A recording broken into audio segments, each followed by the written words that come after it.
तो कहानी की शुरुआत होती है जहां हम एरिक को देखते हैं। एरिक अपनी मॉम, डैड, सारा और डेनियल के साथ रहता है। कुछ दिनों से एरिक का बिहेवियर कुछ अजीब सा हो गया था और इसीलिए उसके पेरेंट्स ने डॉक्टर कैरोल को वहां बुलाया है। एरिक डॉक्टर को बोलता है कि उसे कुछ आवाज़ें सुनाई देती है जो उसे कभी कभी ड्रॉ करने के लिए बोलती है और वो आवाज़ें उसे अभी भी सुनाई दे रही हैं। डॉक्टर पूछते हैं कि वो तुमसे क्या बोल रही हैं। एरिक बोलता है कि वो ये बात किसी को नहीं बता सकता। डॉक्टर सारा और डेनियल्स को बोलती है कि डरने की कोई बात नहीं है। एरिक अभी अकेला खेलना सीख रहा है और इसीलिए वो खुद से बातें कर रहा है और डॉक्टर वहाँ से चली जाती है। इसी वक्त वॉकी टॉकी में एरिक को कुछ अजीब सी आवाज़ें आती है। नेक्स्ट सीन में हम एरिक को कुछ ड्रॉ करते हुए देखते हैं।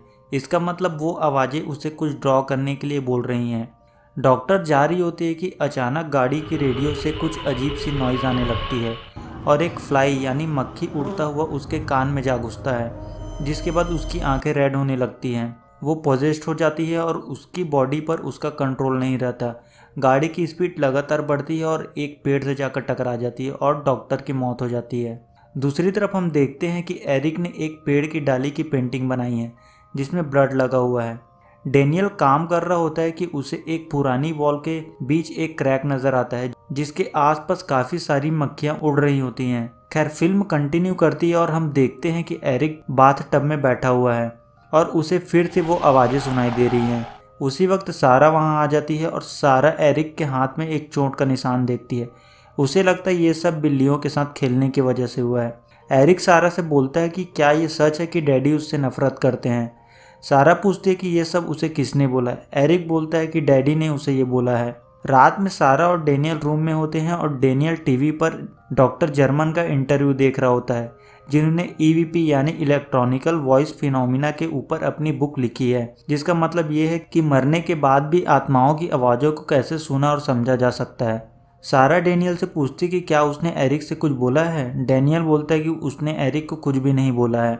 रात में एरिक सो रहा होता है कि उसे कुछ अजीब सी आवाज़ें दोबारा सुनाई देती है और एरिक उठ जाता है। अचानक एरिक का टॉय बजने लगता है। एरिक उसे बंद करने जाता है, तभी एरिक को एक औरत का पैर दिखाई देता है जिसे देखकर वो काफ़ी डर जाता है और बेड पर छिप जाता है, पर डेनियल वहां आ जाता है। अगले दिन एरिक को स्कूल से एक्सपेल कर दिया जाता है क्योंकि वो क्लास से भागकर कहीं छुप गया था और जब प्रिंसिपल ने उसे ढूंढ लिया तो उसने उसके हाथ पर काट लिया। सारा एरिक को बोलती है कि अब से डॉक्टर कैरोल रोज आएंगी। एरिक बोलता है कि वो मर चुकी है। सारा और डेनियल को लगता है कि एरिक कोई मजाक कर रहा है, पर जब डेनियल डॉक्टर कैरोल के ऑफिस में कॉल करता है तो उसे पता चलता है कि डॉक्टर कैरोल एक्चुअल में मर चुकी हैं। डेनियल एरिक के रूम में आता है और एरिक से पूछता है कि लास्ट नाइट जब वो रूम में अकेला था तो वो वॉकी टॉकी में किससे बात कर रहा था। एरिक बोलता है कि मैं आपसे ही बात कर रहा था, वॉकी टॉकी में आपकी ही आवाज़ सुनाई दे रही थी। ये बात सुनकर डेनियल को थोड़ा अजीब लगता है और उसे लगता है कि एरिक को कोई गलतफहमी हुई है। रात में एरिक फिर आवाज़ को सुनकर कुछ ड्रॉ करता है। सारा और डेनियल की पूल के गेट की आवाज़ सुनाई देती है और वो चेक करने जाते हैं, जहां डेनियल को सीढ़ियों पर एरिक के कुछ कपड़े पड़े हुए दिखाई देते हैं। डेनियल पूल चेक करता है तो उसे एरिक की डेड बॉडी पूल में तैरती हुई नजर आती है। सारा इस बात से काफ़ी टूट जाती है और डेनियल को घर छोड़कर जाने के लिए बोलती है, पर डेनियल बोलता है कि उसके सारे पैसे इस घर में लगे हुए हैं तो वो इस घर के रेनोवेशन का काम पूरा करके ही वापस जाएगा और सारा वहां से अपने पेरेंट्स के यहाँ चली जाती है। रात में डेनियल टीवी पर एरिक के कुछ पुराने वीडियोस की रिकॉर्डिंग देख रहा होता है और डेनियल सारा को एक वॉइस मेल भेजता है।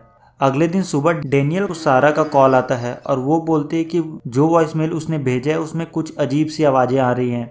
जब डेनियल उस वॉइस मेल को दोबारा चेक करता है तो उसमें उसे एरिक की आवाज़ सुनाई देती है, जिसके बाद डेनियल डॉक्टर जर्मन के पास जाता है और उन्हें रिकॉर्डिंग सुनने के लिए बोलता है और उनसे रिक्वेस्ट करता है कि वो उसकी मदद करें। डॉक्टर जर्मन डेनियल की मदद करने के लिए तैयार हो जाते हैं और जर्मन और उनकी बेटी रूथ डेनियल के घर आते हैं। रूथ नॉइज़ को कैप्चर करने के लिए अपना सारा सेटअप करती है। जर्मन ईवीपी मशीन से नॉइज़ को कैप्चर करने की कोशिश करता है, तभी रूथ जर्मन को बोलती है कि डेनियल एरिक के रूम में बैठा हुआ है। जर्मन रूथ को बोलता है कि ऐसा कैसे हो सकता है, डेनियल तो उसके सामने घर के बाहर बैठा हुआ है जिसे वो खिड़की से देख पा रहा है। पर थर्मल कैमरे पर रूथ को वो साया साफ साफ दिखाई दे रहा था, पर जैसे ही वो नॉर्मल कैमरा पर स्विच करती है वो साया वहाँ से गायब हो जाता है। जर्मन एरिक के रूम में जाता है और नॉइसेस वहाँ काफ़ी तेज और अजीब होने लगती है।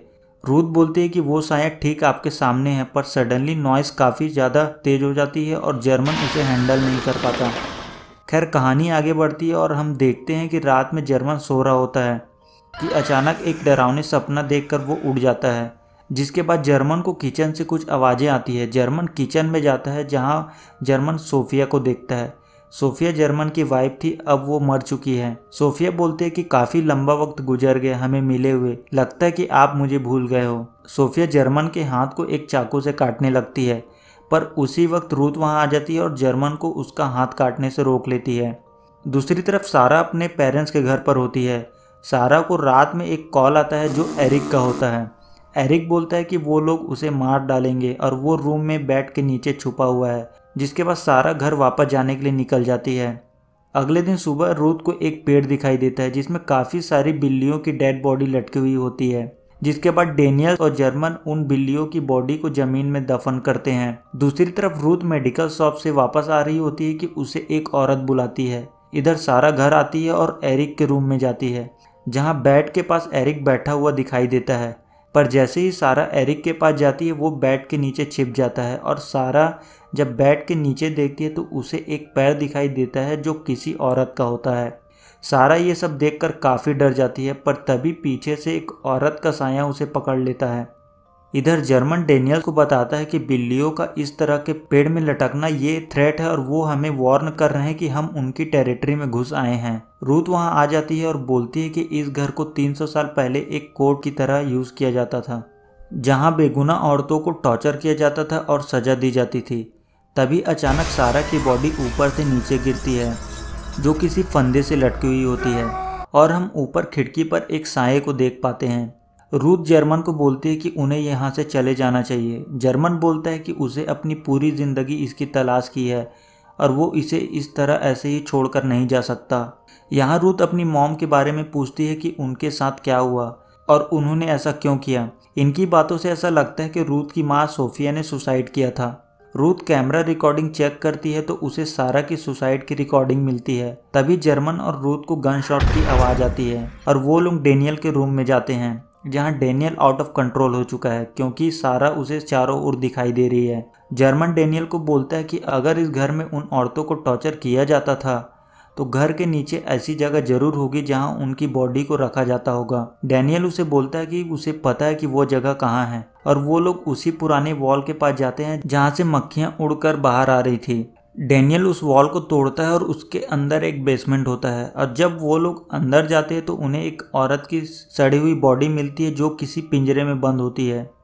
जब जर्मन उसे टच करता है तो उसे उस औरत के पास से रिलेटेड कुछ सीन्स दिखाई देते हैं। जर्मन बोलता है कि ये सब रोकने का एक ही तरीका है कि उन्हें उस बॉडी को जलाना होगा।